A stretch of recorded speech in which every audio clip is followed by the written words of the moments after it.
Hi everyone. So RemoteApp, or specifically Azure RemoteApp, is what we're going to go over today. So traditionally, users have used remote desktop services internally, perhaps within your organizations, and you might have published desktops or applications through a variety of means, maybe some alternative technologies. But what we're seeing is a bit of a sea change in the way users are working day to day. We're seeing them become increasingly mobile, quite tech savvy. They want to consume applications and get the access to data on devices that they know and love. So that may be their iPad or their Android device.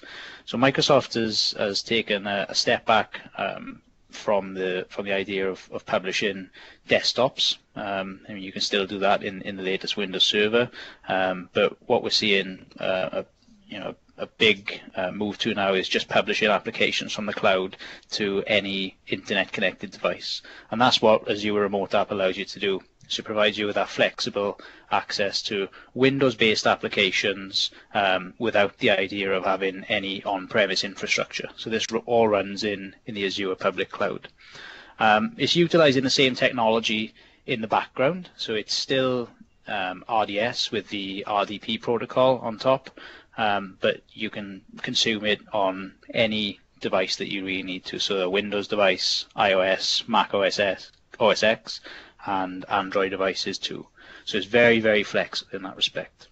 So when we talk about Windows applications, that could be your standard 32-bit or 64-bit applications. It could be a web application. Crucially, what you need is the ability for that application to run on Server 2012 R2. So basically what we're going to be doing at the end is streaming applications from an image of 2012 R2. So you could also utilize AppV if you need to. So if you have difficulties with application compatibility, you can use that AppV process and shims and so on. And for anyone who doesn't know anything about that, we can pick that up a little bit later if you like. But that will enable you to get your applications in a compatible mode ready to run on 2012 R2. So as I said earlier, no on-site infrastructure to manage. So it's very, very scalable. In the background, what Azure will do is, as users are consuming applications, it'll be spinning up new instances in the background automatically, ready for when new users come forward to consume those applications. So it's a nice quick win for you. It's not something you have to worry about. It's all managed in the background for you, and all you need to worry about really is who needs access to those applications. So as you can see there, it can be enabled on a per user basis. You have very granular control over which applications are published to which user. So we have a concept of collections that we'll go into in a little bit more detail later, and that gives you an idea of how those applications can actually be published to the end users. So moving on, what do we need in order to actually publish these applications out? So there are two types of collections. So there's a cloud remote app collection, and there's what we call a hybrid collection. So a cloud remote app collection is basically a standalone way to host applications in the cloud.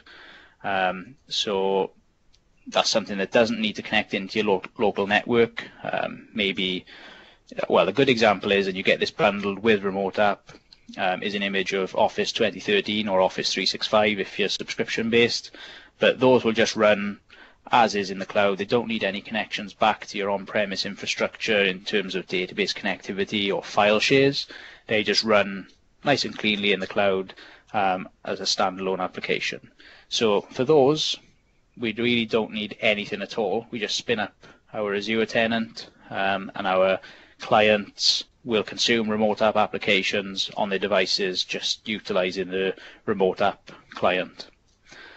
If we're going to be utilizing hybrid collections, it gets a little bit more complicated, and this is where you need to have a little bit more of an in-depth think about how you're going to approach it. So a hybrid remote app collection is for publishing applications that require some form of connectivity back to your on-premise infrastructure. So it might be that you've got an application that needs access to a back-end database.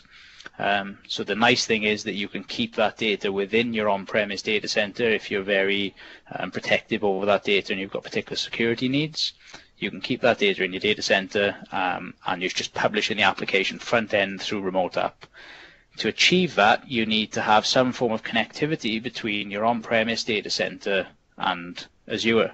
So that can take a number of different formats, a traditional site-to-site VPN, or we can have something called an express route, which I think my colleague Brian will be able to give you just a brief overview on. Brian, could you? Yeah. So I mean, express route really is it's a private, low latency, high speed connection between your data center and your tenant in Azure. So think about it very similar to an MPLS connection, the way that most people's data centers are connected on their MPLS data networks at the moment. You know, it's a high-speed private connection to your data center, and that's effectively how we connect Azure through ExpressRoute. So directly into your infrastructure, and there's only you using that circuit into the Azure cloud. So it gives you that high-speed connection, and let's say it's dedicated to you and your infrastructure. Cool. So that also gives you, an element of security and privacy as well. Like Brian said, it's dedicated to your organization. So if you are worried about those sorts of things, ExpressRoute might be the way to go. But essentially, from a user perspective, then there's going to be no difference between the application running on their device with a thick installation or running via RemoteApp, because the application appears to run natively on the device. There's a slight delay the first time that you spin these things up, but thereafter it becomes a very, very quick process. If those devices have connections that drop at any point, then the RDP technology is now very, very good at quick connections, and the reconnection speed is very, very quick. Microsoft did a lot of work around that with the latest version of RDP. So yeah, it's a very, very quick and neat way of getting these applications out. So if you're looking to support bring your own device, these sorts of things are where RemoteApp is targeted at. As we said earlier, users are very, very comfortable with utilizing things like iPads and their own Windows device. But what you get is that segregation of data between your corporate data that's still going to be held in your on-premise data center and users' personal data, which is going to be on their device. So, as we said earlier, built using RDS technology, so there's nothing particularly new in terms of what's under the hood. It's a very stable technology. It's proven. You'll be utilizing this, day to day, probably within your organizations. And we can also integrate with other Azure services as required. So we've already talked about utilizing ExpressRoute and site-to-site VPNs. But if you're utilizing Azure Active Directory in any way already, so if you're using Office 365, for example, you will be utilizing that already, which you can synchronize with your on-premise Active Directory, so you can get an identity that's common right across all of your different services. So, Brian, if we can go on, why would we use it? Yeah, absolutely. So this is, what we're seeing now is organizations starting to become aware of Azure RemoteApp and starting to sort of think about how they want to present applications to their users. Lots of users now are becoming much more, I would say, much more tech savvy. We've got bring your own device strategies, and there's lots of different ways in which users want to be able to consume applications that are being published by their organization, and they want the flexibility to be able to get access to that work data, to those work applications from lots of different types of devices and lots of different scenarios, whether they're out on the road, perhaps in a hotel room, or working from home, whichever. So there's lots of different reasons as to why you might want to use Azure RemoteApp. But one of the differentiators really that Azure RemoteApp provides over other technologies is the elastic scale. So what we mean by that is that you're buying this as a service from Microsoft, so you don't need to scale the solution. What you need to do is just enable a number of users, however many users you want to be able to consume the solution. And Microsoft scales the infrastructure in the background. So if one user uses the service today, and then 5,000 users use the service tomorrow, you don't need to worry about that. You just need to make sure that everybody's enabled for the service in the portal, and then as those users start to make connections into the service, the service just gets scaled in the background. So it's a really useful way in which you could provide this service without having lots of infrastructure in your data center.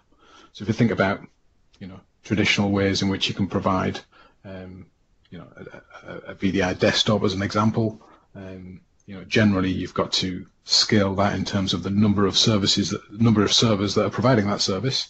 You scale it for your peak demand. So when you've got loads of users that are connecting and consuming that service, you need to make sure you can cope with that demand when it happens, and you do that by having lots of servers all spinning up and all available 24/7, 365 days a year, which means there's added cost, there's obviously complexity.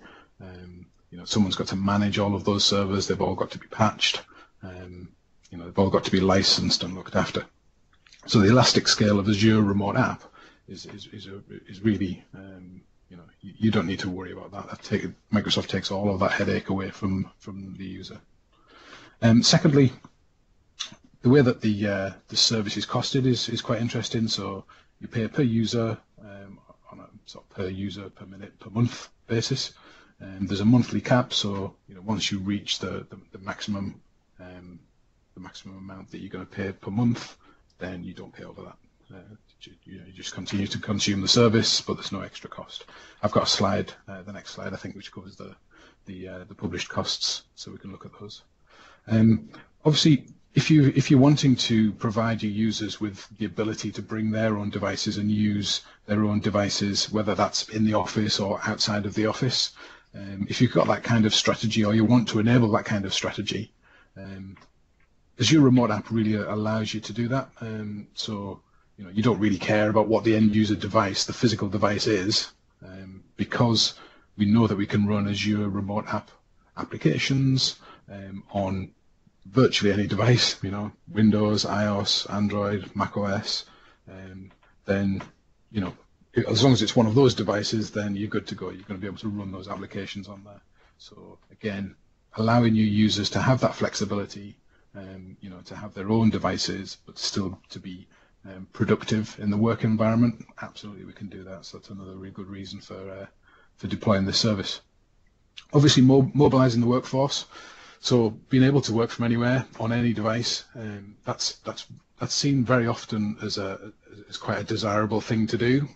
So not having or not requiring the use of things like VPNs and that sort of thing, or even to be able to control the device that the user's using, while that's still allowing them to work from anywhere, and that's often seen as quite desirable.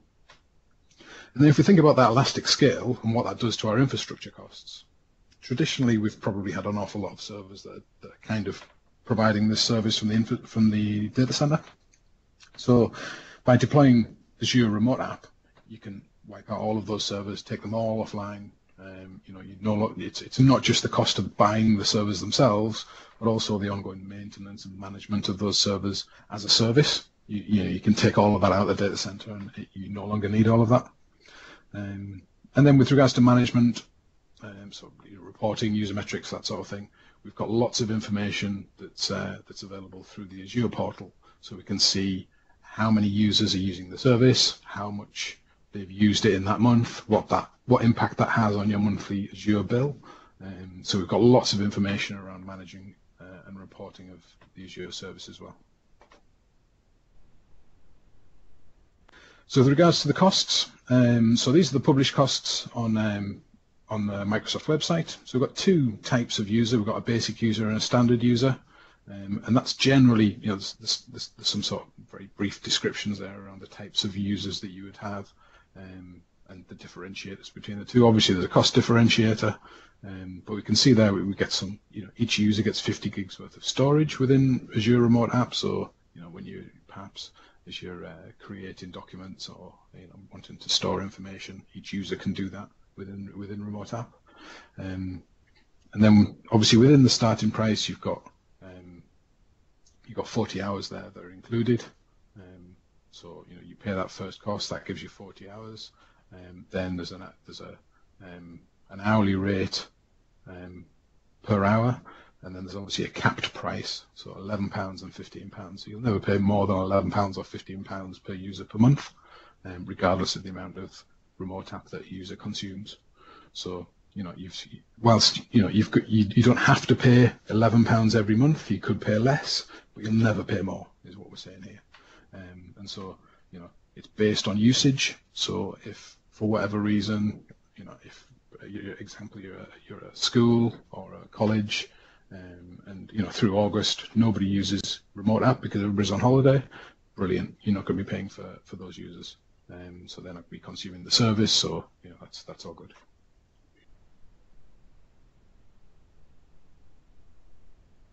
So the way that we look at this within the propositions that Visual goes to market with, when we think about end user computing, really it's about understanding that we can present a Windows application to any device, so it helps us with that kind of a strategy. Obviously, providing remote access to corporate applications. So thinking about line of business applications, as long as they're Windows-based applications, then we can present them through the Azure Remote App onto any device. So really enables that end user computing capability where users can be flexible, they can work from anywhere, and they can work from any device. That's really the key message around EUC with this. Obviously, we've got the ability to quickly publish applications to users. So once we've got our applications into the Remote App portal and they're available to be published, when you've got new users coming into the business, we can very quickly, within a few clicks, publish those applications out to a user and give them the same level of service as anybody else. So the ability to quickly provision applications and provision this service to other users, we can do that through the portal quite easily. We've mentioned that Office Pro Plus is already available as a template to users that are using Azure Remote App.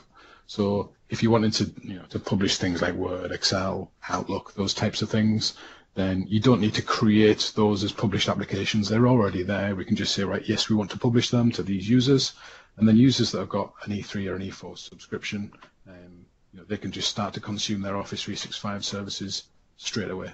So if you think about those organizations that have perhaps already migrated their email service into Office 365, so they're using Exchange Online, we can provide an Outlook client to any device through Remote App, and that'll just connect straight into Office 365. So there's nothing really to do there other than to say, yes, I want to publish Outlook, I want to publish it to these users. Once you've done that, they can log into Remote App, and away they go. They'll get access to all of their email via the rich Outlook client on any device. And obviously, same look and feel on all devices. That's the point. This isn't Outlook for Mac or Outlook for Android, if there was such a thing. That's not the case. This is just the Windows application, so it's the standard look and feel of whichever application it is that you've published, and it'll look exactly the same on any device. So users don't need to get used to what they can and can't do on the tablet as opposed to what they can and can't do on their laptop. It's not different. It's exactly the same. And then so that's around our end user computing capability and when we're focused on the environment in which the user's working. When we start to look at our optimized service vision, so this is much more about optimizing the data center and making sure that we're getting the best value and the best giving the best IT experience from our data centers.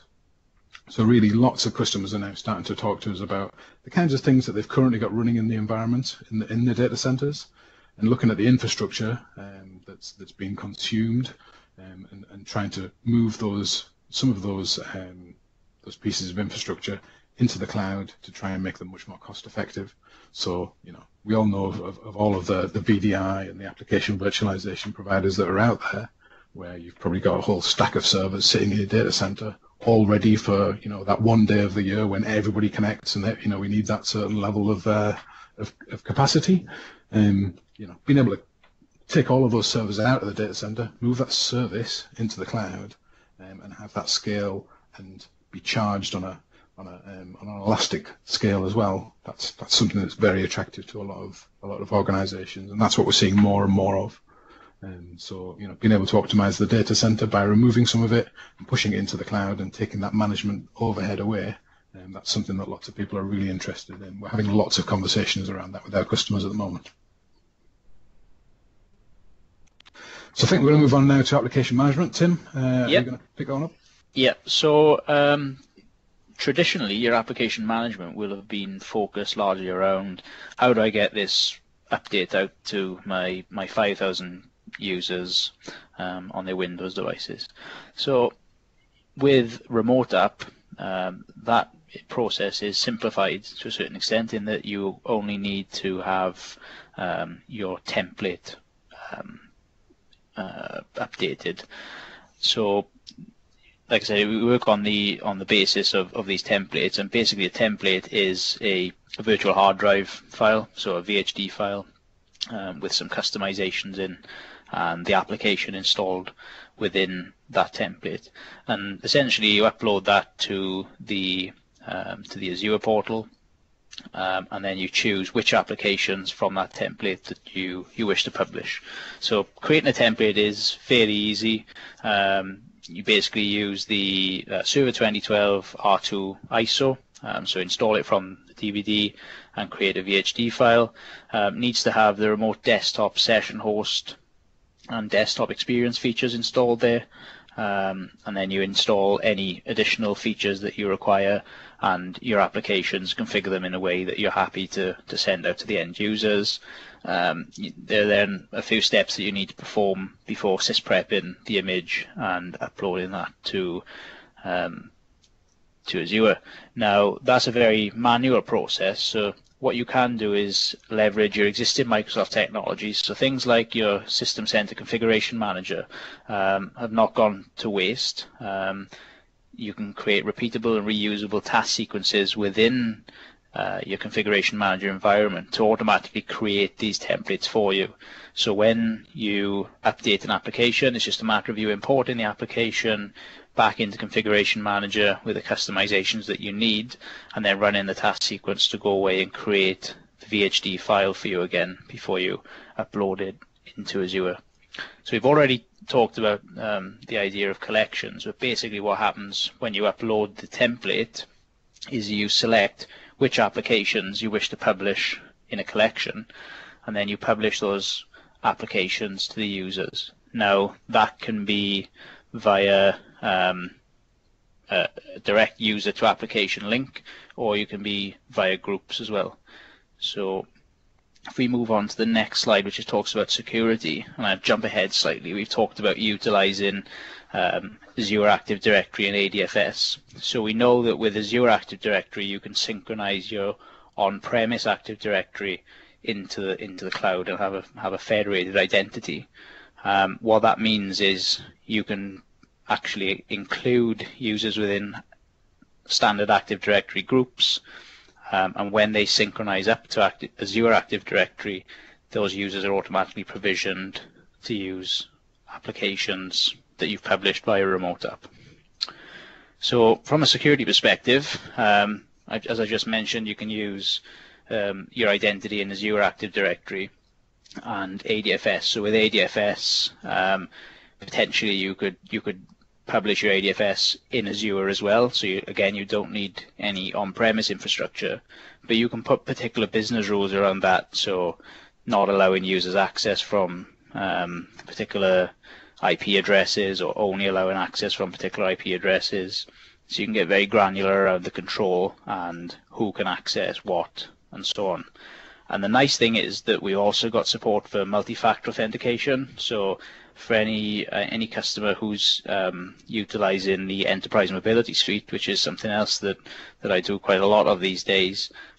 You'll also get Azure MFA within that, so that allows you to utilize a second factor authentication, such as a mobile phone or telephone in a user, just to check that that user not only remembers their password, but they have something with them as well. As far as keeping data secure is concerned, the remote app technology is capable of things like USB redirection, so as the standard RDP protocol is, but we can also restrict copy and paste out of the remote app windows as well. So and this is common across all of the clients, that's iOS, Android, Windows and Mac OS X, you can prevent users copying data from the remote app client back into their own device effectively. So the data is always retained within either Azure or your on-premise infrastructure. So it's very secure. You're providing this cloud-based access to data that's held on premises. The user gets a choice of device to use. So it's very, very simple from the user perspective. It appears that the application is running natively. They're going to be familiar with the Windows application, so there's not going to be a learning curve for them. And it's all done just by publishing a simple application. So you can grab the applications from the URL there.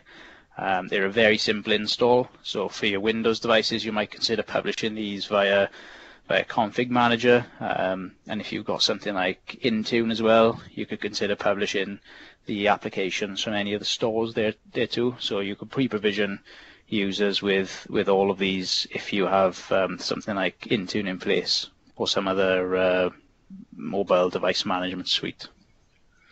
And then I think we're going to go on to a demonstration now, which I think Brian is going to conduct. Hopefully it's working, because we spent some time spinning this up earlier. That's it, yeah. I've said all my prayers to the demo gods and that sort of thing, so I'm just going to present my desktop.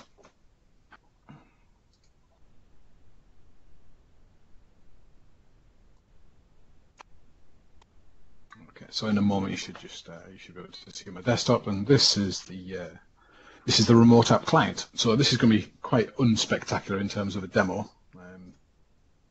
So hopefully you can see this. So this is the client. So the client that we download, obviously it's specific to the device that you're using.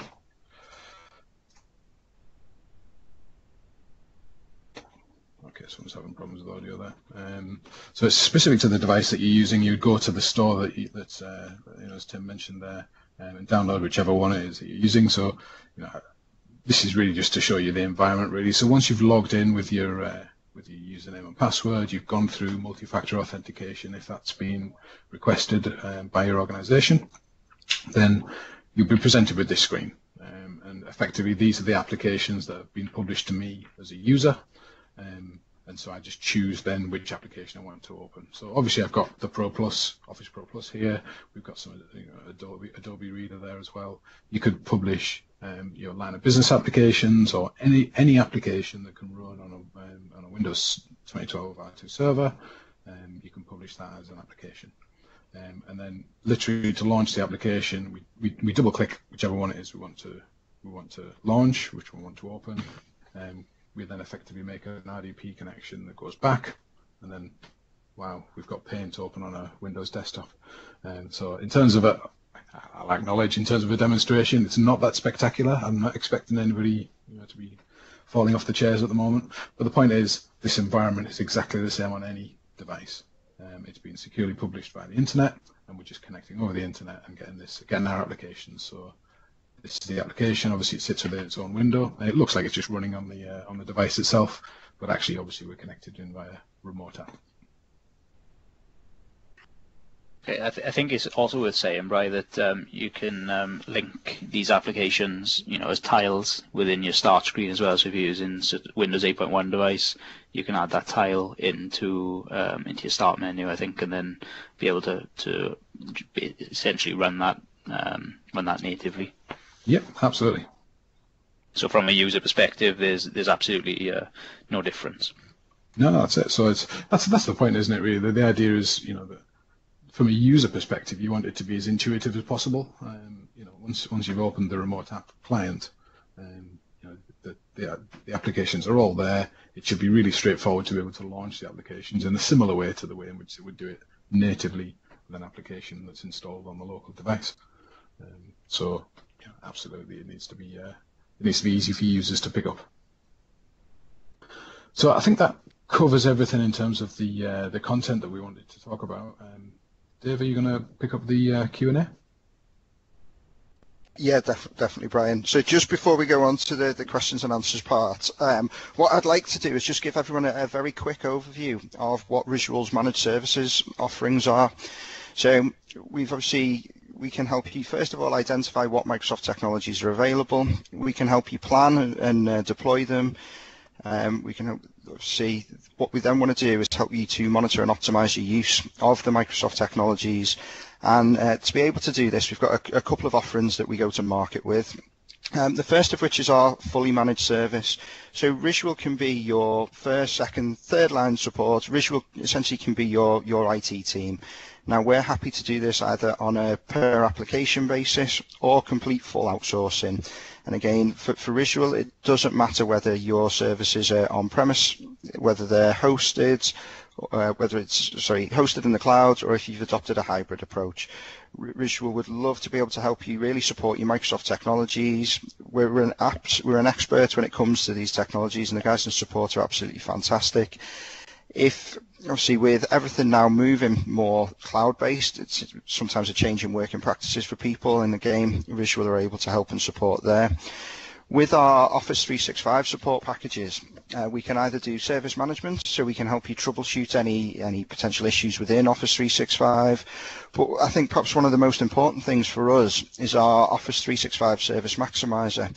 So with Office 365 being an evergreen product and therefore ever-changing, it's critical that you keep up to date with all these changes and understand how it can affect your business. To this end, we've got, as I say, what we call the Office 365 Office 365 Maximizer, which is where we can send a consultant on site, be it once a month, once a quarter, and really just give you a really good overview of the changes. They'll help look at the roadmap for future changes and really show you how it can implement positive change within your organization. Now, as well as kind of fully managed services and cloud-based services, we're also able to offer workload support. So we've got our standard support packages, which offers reactive support between normal business hours, so normally between 8 and 6, or our premium service, which is 24 hours a day, 7 days a week, and which is not only reactive, but we also do proactive monitoring for you as well. So we will put SCOM agents onto any of the supported servers. We'll give you you'll then get a daily health report, normally before 9 o'clock every day, to show the status of the service and if there's any potential issues. And really what we want to do is work with organizations to enable them to get the most out of the Microsoft technologies.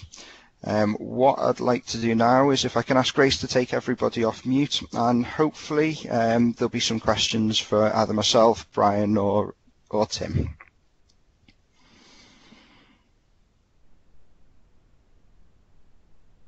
Stunned silence. Say, if anybody doesn't want to kind of ask any questions, please feel free to use the IM function.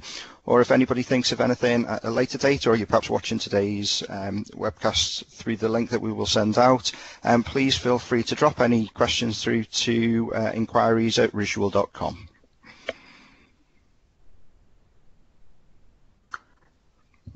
Okay, so it doesn't look like we've got any questions at all at the moment. I'd like to thank everybody for joining us on today's webcast, and look forward to seeing you all on another webcast that we'll be doing very, very shortly.